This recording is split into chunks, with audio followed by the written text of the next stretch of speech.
Поројниот дожд кој вчера попладне го зафати Велес предизвика голем број штети во голем дел од градот.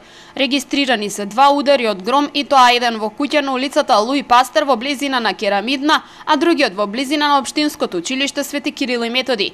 Противпожарната единица интервенирала, но не поради пожар, туку превентивно да се проверат евентуалните причинители на поголема катастрофа. Граѓаните имаат огромни штети кога станува збор за техничка опрема. Голем дел од улиците претрпеа големи оштетувања. Бекатонот попуштил на неколку локации и вчера, но и по денешниот пороен дожд, а најголема штета веројатно има на улицата кај црквата Света Богородица. Поплавени биле и неколку куќи, па собствениците на домовите правеле се што можат да спречат водата да навлезе во што поголеми количини. Од локалната самоуправа велат дека уште вчера доцна попладне екипи на јавното комунално предпријатие Дирвен излегоа на терен за да ги расчистат улиците и тротоарите од наносите кои водата ги донесе од повисоките делови на градот. Општина Велес апелира граѓаните кои имаат штети од невремето што поскоро да ги пријават кај надлежните служби, за да можат екипите навремено да излезат на терен и да направат процена.